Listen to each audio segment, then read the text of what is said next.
UP में गुंडाराज के खात्मे को योगी सरकार अपनी बड़ी उपलब्धि में से एक बताती है। गुंडाराज के खात्मे का एक बड़ा सबूत कानपुर का बिकरू गांव भी रहा, जहां के गैंगस्टर विकास दुबे को एनकाउंटर में मार गिराया गया था। आज ये यूपी उत्तराखंड आपको उसी बिकरू गांव से एक्सक्लूसिव ग्राउंड रिपोर्ट दिखाने जा रहा है। आपको दिखाते हैं विकास दुबे के खात्मे के बाद कितने बदले हैं जमीनी हालात और चुनाव को लेकर क्या सोचती है बिकरू की जनता।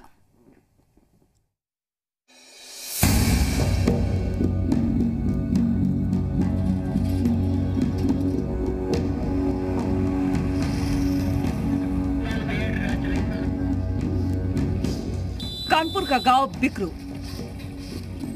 2 जुलाई 2020 की रात गोलियों से गूंज उठा था। उस रात विकास दुबे गैंग ने दबिश डालने आई पुलिस टीम को घेर कर गोलियों से भून दिया था।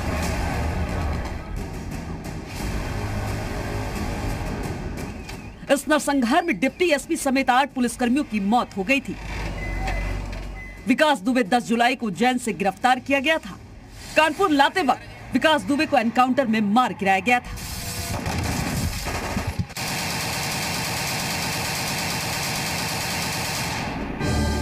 उस वक्त विकास दुबे की गाड़ी पलटने से शुरू हुई चर्चा अब तक नहीं थमी है। उत्तर प्रदेश विधानसभा चुनाव में कानून व्यवस्था सबसे बड़ा मुद्दा है बीजेपी के लिए, और इस कानून व्यवस्था का मूड जानने के लिए कि आखिर कानून व्यवस्था क्या मायने रखता है इस देश में, इस प्रदेश में खास तौर पे, वो जानने के लिए हम पहुंचे हैं बिकरू। 3 दशक से भी ज्यादा वक्त तक ये इलाका विकास दुबे के खौफ के साए में जीता रहा। खौफ ऐसा था कि कोई अपने मन की सरकार तक नहीं चुन पाता था। गैंगस्टर के खात्मे के बाद लोगों ने राहत की सांस ली है। लोग इलाके की सुधरती कानून व्यवस्था से खुश हैं, लेकिन आवारा पशुओं से परेशान भी हैं। प्रधान जी, विकास दुबे के नहीं रहने और गुंडागर्दी खत्म होने से आप पर क्या फर्क पड़ा? गुंडागर्दी खत्म होने से हम लोगों पर ये प्रभाव पड़ा कि हम लोग खुल के अपना जो भी मतदान कर सकते हैं या बात करना हो वो कर सकते हैं। नहीं तो पहले तो सामंतशाही थी विकास की, जो वो कह देते थे वही होता था। कितने साल के बाद ऐसा लग रहा है कि पहली बार खुल के मतदान हो पाएगा यहाँ? 35 साल बाद में। 35 साल से आप लोग खुल के मतदान नहीं, जो वो कह देते थे बस वही होता था। ज्यादा मुद्दा हमारे कानून व्यवस्था से अच्छा जो ग्रामीण क्षेत्र के लिए है वो आवारा पशु है। अगर आवारा पशुओं से निजात मिलती तो हमें लगता है सरकार के लिए ज्यादा अच्छा होता है। किसान, हम छोटे छोटे किसान है, 1-1 बीघा 1.5 बीघा के, वो सब पशु खाई डाल रहा है, जानवर सब खाई डाल रहा है। 35 साल से जो है यहाँ वोट मनमानी ढंग से दिया गया। ये इसका श्रेय किसको जाता है? गवर्नमेंट को जाता है। कानून व्यवस्था किसने सुधारा?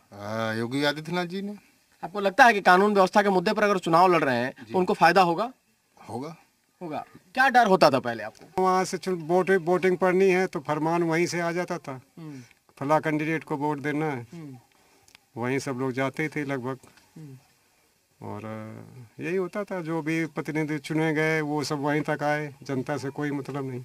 वोट डर के देते थे कि अपने मन से देते थे? नहीं, वोट तो मान लो जहाँ भी कही देते, डर मानो या कुछ मानो, जहाँ भी कही देते वहीं जात। तो अगर नहीं मानते तो क्या होता? उसके साथ दंड दिया जाता था। वहाँ विकास दुबे का खौफ इतना था कि पूरे इलाके में उसकी तूती बोलती थी।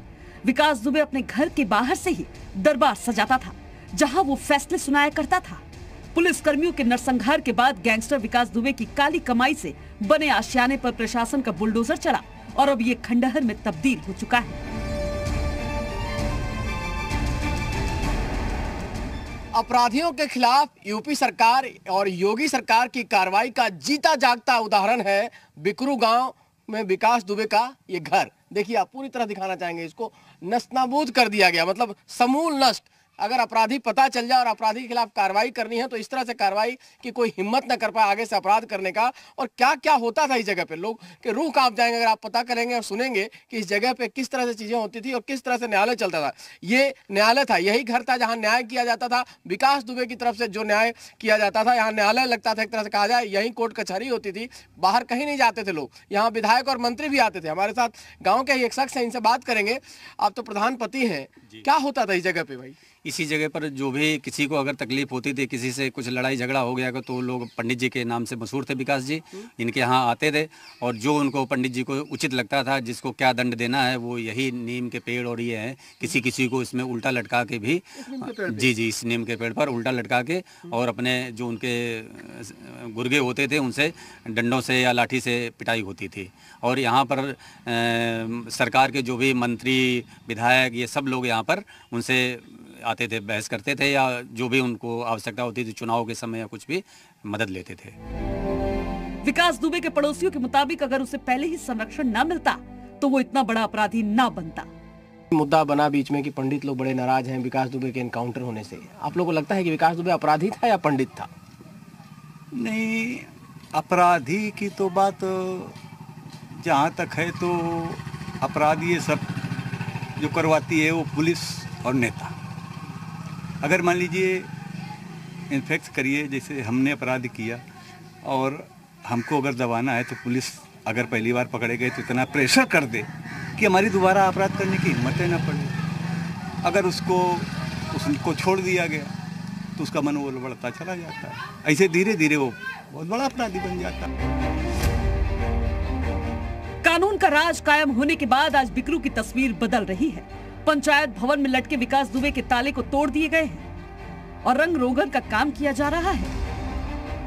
बिकरू गांव के पंचायत भवन पे हम खड़े हैं, आपको तस्वीर दिखाना चाहेंगे और यहाँ रंगरोगन का कार्यक्रम चल रहा है। और अब ये इसलिए संभव हो पाया है कि विकास दुबे का जो ताला लगा था वो अब यहाँ से हट गया है। ये देखिए ये ताले, ये सारे ताले विकास दुबे के थे जिसकी वजह से यहाँ उनका राज चलता था। अब वो राज खत्म हो गया है, अब लोकतंत्र का राज है यहाँ पे और नई सरकार जो है उसका राज चलेगा और नए ताले लगेंगे और नया रंगरोगन का कार्यक्रम चल रहा है। अब लोग जो है खुलकर यहाँ मतदान कर पाएंगे। जो लोगों से बात होती है, लोग कहते हैं कि पहले 35 साल से यहाँ खुलकर मतदान नहीं कर पाए। जो कहा जाता था, जो इशारा होता था उसी को मतदान करना होता था और नहीं तो मार पिटाई भी होती थी। तो ये लोकतंत्र के लिए एक नया और बिकरू गाँव के लिए एक नया चुनाव होगा।